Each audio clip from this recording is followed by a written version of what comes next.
Excellent. Thank you. Okay, perfect. Okay, good morning, everybody again. Thank you for assisting to this Zoom meeting. And my name is Jorge. I founded EQ Touring about 20 years ago. And the whole idea was to start promoting Ecuador and selling Ecuador and the Galapagos Islands in a more luxury fashion. Back in the day, perhaps it wasn't that trending or that popular to walk to travel into in luxury ways, but it's been challenging, to teach everybody how to react to that. And with that, um, the best way to travel to the Galapagos Islands will be, of course, arriving to Quito, Guayaquil first. Ecuador is, let me see, located in South America.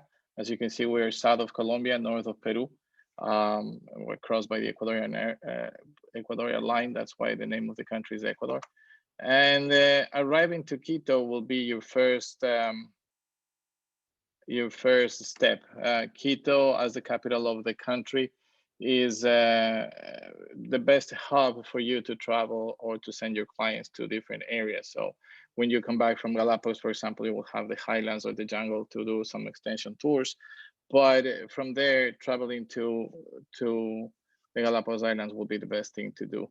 Some of the things that you can see in Quito, like the beautiful churches and colonial architecture that we have, prior to your trip to the Galapagos Islands, we always suggest to stay a couple of nights in Quito before you go to the Galapagos Islands. And even though with COVID has been a little different, right now we have different protocols that we're going to talk about at the end of the presentation. So these are some of the things that we can do in a full day tour in Quito. Guayaquil is also another option for us to go if Quito and some of the Quito hotels that we work with. It's giving me some problems here. Like the Mama Cuchara, Casa Gangotena. As I was saying, Guayaquil will be also a good option for some of them who don't want to deal with the altitude or don't want to take any extension tours at the end. Guayaquil will be a good choice. Arriving to Guayaquil is faster, and because most flights anyway go from Quito to Galapagos, making one stop in Guayaquil, but in this way you avoid one stop. And if time is an issue, if you want to combine it with Peru, this would be the best thing to do. Use Guayaquil as the main hub. We have beautiful hotel in Guayaquil, which is Del Parque Hotel, which is a luxury hotel and offers this luxury boutique accommodation. Then the next day we're going to fly to the Galapagos Islands finally, and it's a flight that's going to take an hour and a half from the continent. So your main island of arrival will be either Baltra or San Cristobal, depending where the cruise is going to start. Most cruises start from Puerto Llora and Baltra, so Baltra will be the main hub where to arrive, the main airport. Of course, once they arrive to the Galapagos Islands, you'll have your guides waiting for you. They will pick you up. They will take you first. And most boats will do and stop in the highlands of the islands of Santa Cruz Island, and where you get to see the giant tortoises, and of course, then you will start navigating in the Galapagos Islands. As you know, most boats have two excursions every day. So people sleep on board, and then the boat is going to navigate from one island to another. And the next day, you're going to be in a complete different destination or complete different side of the islands, and then they will keep doing their visits. Here's a nice view of out of a balcony in a boat in Galapagos, and the nice wildlife that we have in the Galapagos Islands.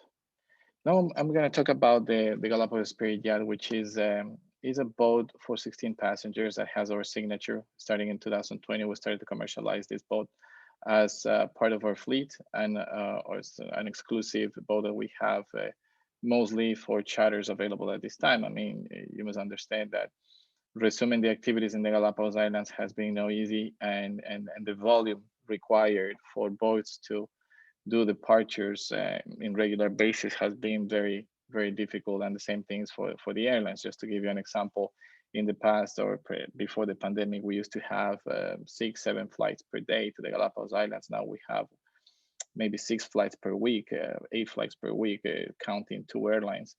One of the airlines disappeared completely, which was the Ecuadorian airline TAME. So we depend on volume in order to resume activities, and that's why most of the boats, it's going to be difficult for most of the boats to guarantee departures if they don't meet a minimum of passengers in every boat.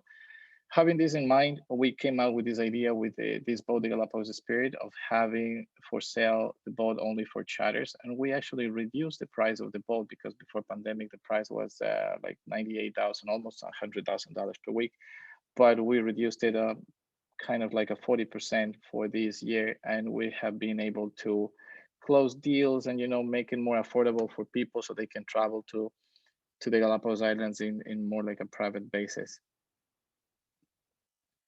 The boat, as I said, is for 16 passengers. However, we have 9 cabins. We have 5 cabins on the main deck, 4 cabins on the upper deck.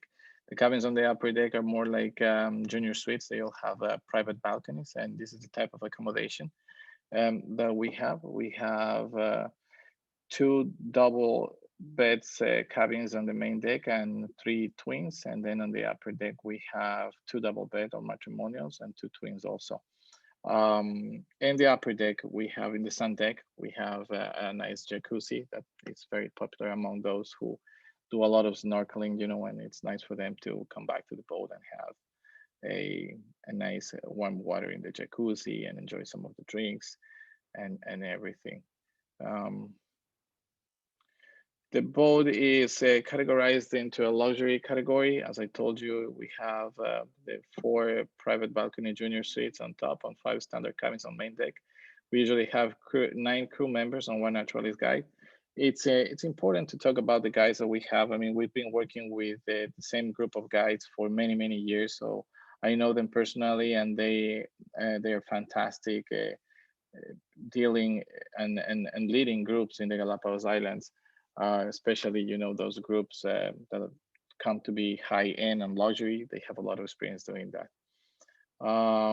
Then the rest of the crew, we have a chef that's very well trained in all type of different cuisines, international cuisine, Japanese, Asian, Thai, Peruvian food, Italian, with a lot of experience also in the Galapagos Islands. We have had wonderful reviews from our clients about the food on board. Here we have some pictures and some examples of the cabins. The cabin sizes 20-25 meters, which comes to be around 250-300 square feet, more or less. So they're quite big. They all have like picture windows on the main deck, and the ones that have a balcony in the upper deck, people can enjoy of the wonderful views of the Galapagos Islands, staying in their cabins in their private balconies. However, if we don't have availability in our boat as a DMC that we are in the Galapagos Island, in Ecuador and the Galapagos Islands, we work with different boats and different sizes as well. I mean, if you have a party of more passengers than 16, we have very nice boats like the Origin, for example, which is a boat for 20 passengers, and it's also a luxury boat. Just to give you some examples of the different boats, this is the Stella Maris, which is also only available for charters, and this will be the most luxurious boat in the Galapagos Islands, that also a week in the Galapagos Islands, and this one will be for $200,000. La Pinta, which is for 48 passengers. Endemic, which is a good example of a catamaran for 16 passengers as well.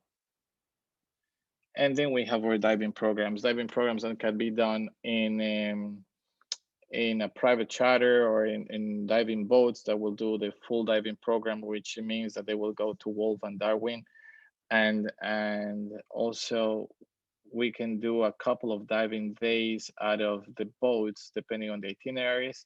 With the Galapagos Spirit, we offer 2 diving days where the divers come and meet the group in certain sites, and then they will be taken out for diving in some important areas and get to see the beautiful marine life that we have in the Galapagos Islands. Some other options that we have, for people that don't want to take cruises and they prefer to stay inland and take day trips to the certain islands that we are allowed to go to, is like we do like an island hopping kind of thing, or based on Santa Cruz Island, we have a good example of the Picaya Lodge, which is a beautiful lodge located in the highlands of Santa Cruz, very high end.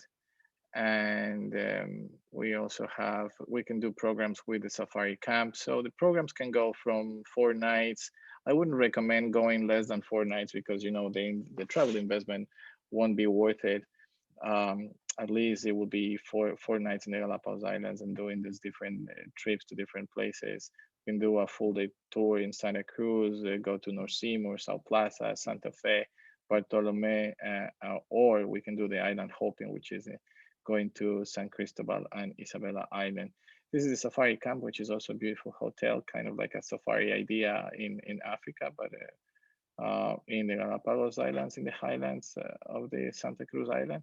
And then we have this very new hotel, which is Icala. They probably have only 3 or 4 years of operation in Santa Cruz in Puerto Llora. It's a very nice hotel with about 40 rooms, boutique service, and it's a great option now for those who don't want to be up in the highlands like the Picaya or the other one. Um, this is as far as what we can do in the Galapagos Islands. Traveling back home, some people can, of course, go back to either Quito or Guayaquil. We do suggest to go back to Quito if they want to take some extensions.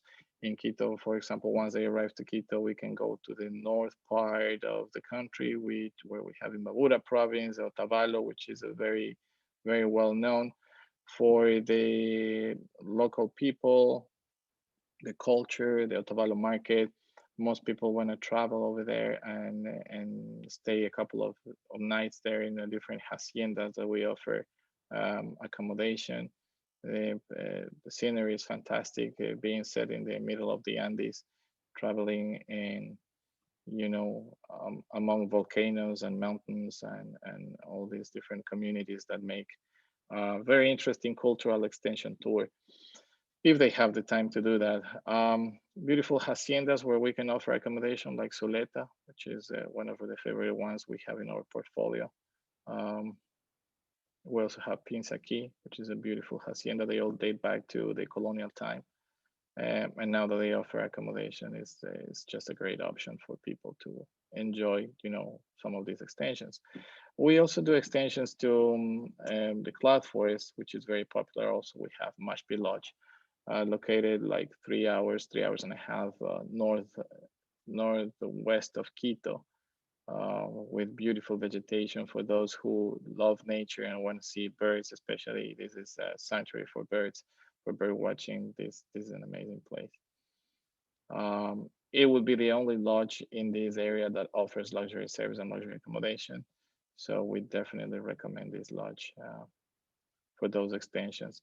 Uh, for those who like extreme temperatures, and we also have these tours to Cotopaxi volcano, where we can have hikes up to the snow, feel the altitude, going down to the central Andes. Cotopaxi right here, considered one of the highest active volcanoes in the world. It's a nice national park where we can also do some activities like horseback riding. And we also have these nice hacienda San Agustin del Cayo, which is located in Cotopaxi, and it also dates back to the Incas time. Actually, they still have some walls that belong to the Incas when they were in this part of the country. This is an example of the rooms that we have here. Going down to the central Andes, we have Chimborazo, Quilotoa, that has become so popular. We have a lot of inquiries about Quilotoa, this beautiful crater where people want to go, and then we make them stay in one of these old haciendas as well. Looking at the different cultures, going south, different faces, different outfits, it's an amazing thing.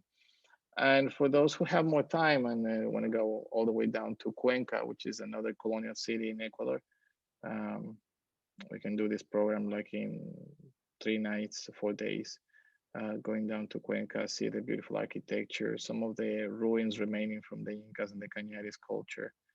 and you know, some of the handicrafts like the Panama hats that are the most well-known hats of Ecuador.